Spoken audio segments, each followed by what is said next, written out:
Uhuru Kenyatta's tenure, also coming from the mountain. We'll be getting his perspectives on that. But also inviting this conversation via social media platforms at K24 TV at Joel Chacha, as well on SMS and WhatsApp numbers. So share your views, your comments, and I'll be sampling some of them before wrapping up Nude on this morning. We begin with what is on our dailies. And our own publication here at Media Max, that is the People Daily, splashes of why Gachagua needs prayers. Despite President Ruto's reluctance, lawmakers from Central are determined to eat DP for breakfast, accusing him of tribal, bigotry, and condescending attitude that talks down other leaders. That is on page 4 of the People Daily. Remember, this is what will form a better part of the conversation this morning on the state of the nation. Let's just peruse to see what is on page 4 of the People Daily. President William Ruto has been reluctant. In fact, on that page, it highlights on how Ruto called fit, or how Ruto called fit in approving Gachagua ouster as time ticks. The head of state reluctance to sanction his deputy's removal, even as politicians from Mount Kenya urge him on. So President Ruto has been reluctant to sanction the impeachment motion against his deputy Gachagua, but members of parliament from Mount Kenya region were pushing him to allow them. It has actually now matched. Though there is a wider push by powerful forces in government to remove the DP, the main aggression was Mount Kenya leaders who are angered by what they consider to be a condescending attitude by Gachagua, who they say have fielded candidates against them. That is actually come 2027. It might not be easy for MPs who hail from the Murima, that is the Mount Kenya region. It's believed Gachagua has already planned on who will take over them. So come 2027, it's either Gachagua is out before 2027 or they will not be re-elected as members of parliament. There's an interesting twist of events there. We'll see how it unfolds. And so they also argue that Gachagua's constant reference to the Mount Kenya project projects him actually as a tribal leader in a move that could foment resentment against central Kenya by the rest of the country. On September 17th, 48 MPs led by the National Assembly Majority Leader Kimani Ichung'wah gathered in Nyahururu and denounced Gachagua in favor of Interior Cabinet Secretary, that is Kithure Kindiki. According to Millennium Member of Parliament Didmas Baraza, who is spearheading Gachagua's removal onslaught, the reasons for the push to kick out the DP is, among others, violation of the Constitution and corruption. In fact, on matters of corruption, the DP has been accused of buying hotels, especially in the coastal region. So that is not yet clear whether the money that was used to buy the properties was his or taxpayers' money. We'll be waiting to see how that will be substantiated. Remember, he who alleges must prove. And so we expect a very heated, of course, defense and accusations that will be made on the floor of the House if at all this motion will sail through.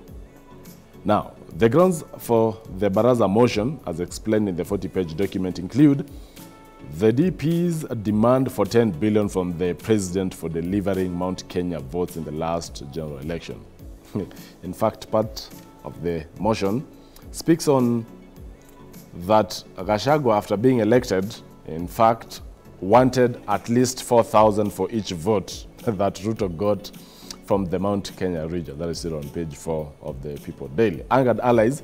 According to a well-placed source, Gachagua's action angered some of Ruto's allies in the region, who has been with Ruto along before he entered the fray. Gachagua is said to have argued that he had been denied government tender during Uhuru's reign due to his accusation with Ruto. MPs from the region are said to have expressed their anger and frustration over the manner in which he treats them, saying he has been hurling insults at them and bullying them.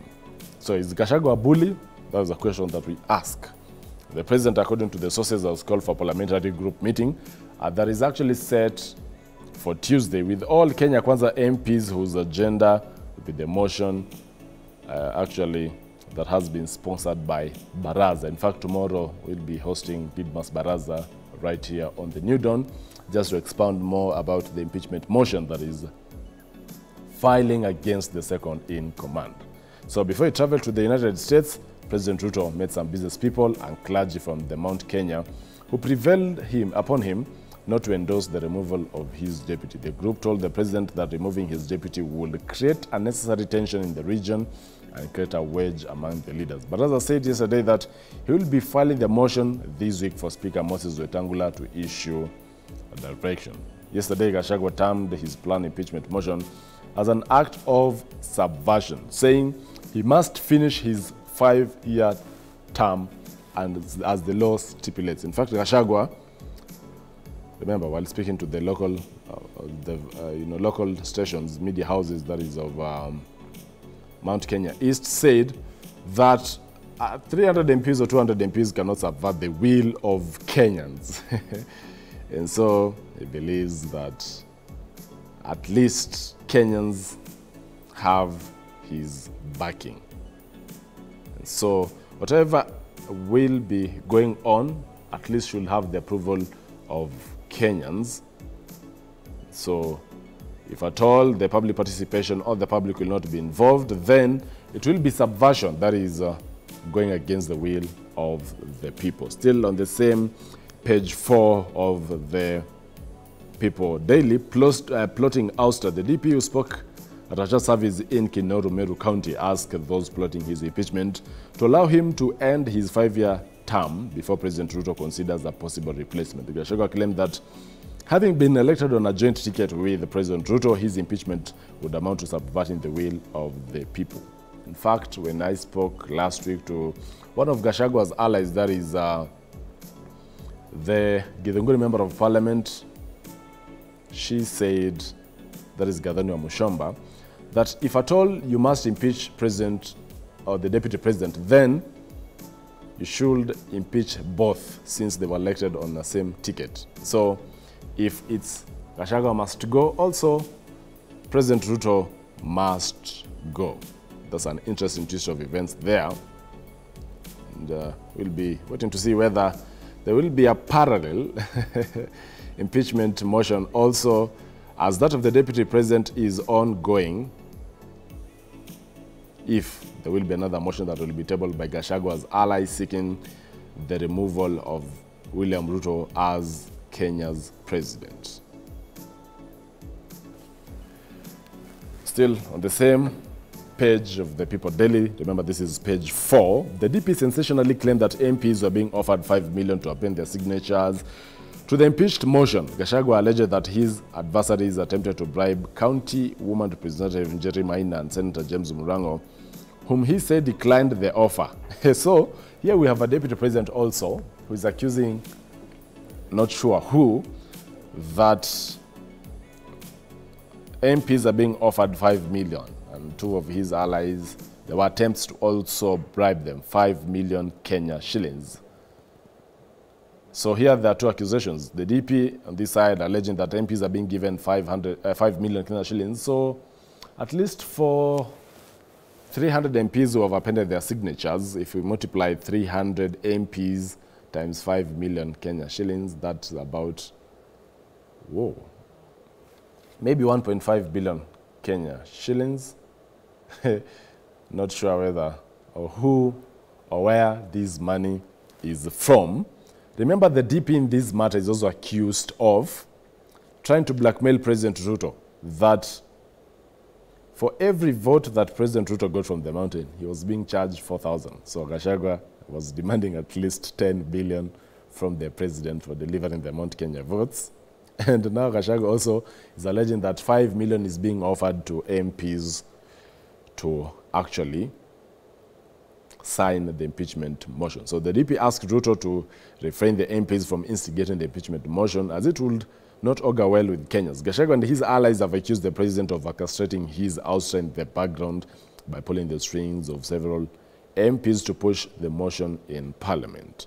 In the past weeks, the DP has been touring Nairobi and Mount Kenya region, rallying at least, the voters to back his bid. That is as far as the Gachagua matter is concerned. Well captured on the People Daily. Grab a copy, or you can also download it. That is the e-paper, peopledaily.digital. Back on the cover page of the People Daily,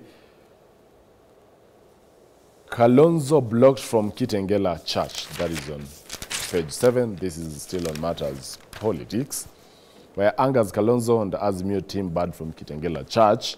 Wiper leader Kalonzo Musyoka and his entourage have this Sunday been barred from attending scheduled church service at AIC Kitengela and AIC Kasina Mlolongo over what the church management said was threats by an named government agency or agents who warned them of dire consequences if they host the opposition team. Kalonzo was accompanied by Jimmy Wanjigi, Jeremiah Kioni, Eugene Amalwa, and other leaders were forced to convene at a hotel in Kitengela where they announced cancellation of scheduled Kitengela and Mlolongo rally public over safety issues before attending a church service at Glorious Church Kitengela. So initially, the four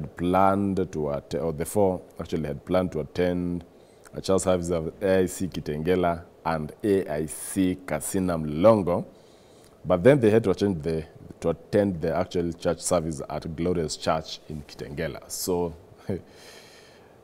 remember, the church here says that unnamed government officials warned them of dire consequences. So Kalonzo said he and his team were being denied freedom of worship, warning that President William Ruto is misusing police officers to silence anti-government voices. This is an interesting, and I'll be just hearing from members who will be in studio on what really is happening, whether it's also illegal to go to the church to worship, and also, is it fair for politicians to keep politicking in church? But on the cover page again of the People Daily, what's highlighted there is 100 million Kenya shillings spent on elusive national dress. 100 million spent on elusive national dress. How does national dress look like? That is on page 2. MPs query millions spent by Department for Culture. Lawmakers have questioned expenditure by the State Department for Culture, Arts and Heritage amounting to millions of shillings. The money was spent by non-priority items barely months after President William Ruto called for prudent use of public resources. So Principal Secretary Umi Bashir, who appeared before the Committee on Sports and Culture, faced the wrath of MPs who sought to know why some items had incurred high expenditure, yet the same could be sourced at a cheaper cost. The question came after she tabled documents showing how the department spent 100 million Kenya shillings for the development of a national dress, 200 million shillings for hosting Kenya House at Olympics, 110 million shillings for development of Ushanga Curio Mall, 55 million for Kiswahili Day celebrations, 50 million for Tamaduni Day celebrations, 12 million for Minority Day celebrations. Other interesting expenditure include 50 million to design and develop digital platform Sana app. Now imagine an application costing taxpayers 50 million Kenya shillings. This emerged when the Principal Secretary tabled the documents before a parliamentary committee. Also 48 million for cultural digitization, 44.58 million for development of language policy. Another 45 million was spent on rehabilitation of Kariandusi Prehistoric Site and at Hyrax Hill Prehistoric Site in Nakuru County. 6.24 million on the construction of boundary wall alongside Michuki Park.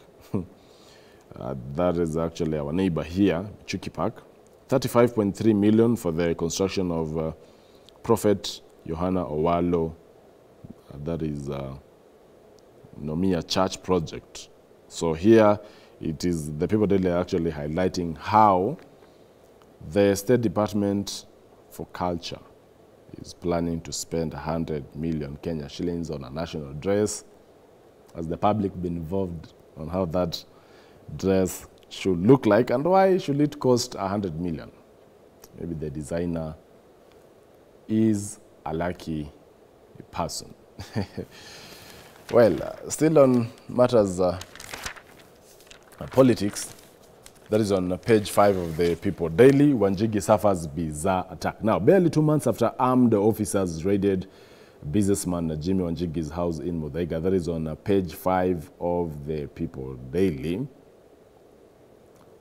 Following reports that he was fanning some youth to participate in protests, unknown men on Saturday night poured about 10 liters of blood at his gate before driving away.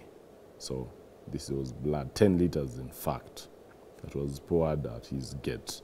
According to his guards who witnessed the incident, a grey pickup truck approached the gate and 2 occupants alighted and poured the blood before driving away. The blood was in a basin when the masked occupants poured it at the guards. Actually, as the guards who were then preparing to establish the identity peeped through a hole. So the guards said those behind the incident jumped back to the pickup and sped off after the incident before they woke up Wanjigi. The motive of the incident is yet to be known, as the police reveal no report that has been made over the incident. Wanjigi has, however, said that the incident is part of ongoing harassment by state agents over politics that started on September 1st. He also complained that unmarked cars have been parked outside his compound with jammers that are actually interfering with his communication. In fact, for the last 27 days, there is a car that was being parked outside his residence that does nothing else but make sure that he can completely not talk on phone, and also that he cannot watch TV. The businessman said the security of his officers has been, or the businessman actually said that security officers have been harassing him and his family, adding that unknown men usually follow him and even photograph him. He has accused President William Ruto of being behind his tribulations, and he's actually saying that this is how childish people have become. That is on the People Daily. Quickly, let's peruse what is on the Standard newspaper. MPs to Ruto DP must be sent home. Ahead of President's meeting, that is on the Standard newspaper. With the MPs, the leaders are categorical, no discussion about dropping impeachment motion on the Deputy President. An image there of the Majority Whip, Silvana Sosoro, who says we advise the President to keep off these and let MPs do their job. Nyeri Town Member of Parliament, that is Duncan Mathenge, says the President has no power to let anyone violate the Constitution. Remember, once again, the grounds that the motion seeks, of course, to oust Gachagua, is MPs accused the Deputy President, Rigathi Gachagua, of contravening section of the Constitution. The DP is also accused of amassing wealth in 2 years that cannot be explained. Rigathi is also accused of gross misconduct in the way he relates to other government officials. This is what is on the Standard newspaper this morning. At this juncture, we take a short commercial break. When we come back, I'll be, of course, engaging my panelists in studio once again. That is the Mbeere North Member of Parliament, Honorable Geoffrey Druko, Soy Member of Parliament, David Kiplagat, and as well as Zach Kinuthia, who is a former Chief Administrative Secretary, even as we further dissect what is on the dailies this morning, and later on, of course, the matter of Gachagua's impeachment. A conversation that we can't afford to miss, and keep the conversation going via social media platforms at K24 TV, at Joel Church, as well on SMS and WhatsApp numbers on the bottom of your screens. We'll be right back. Stay tuned.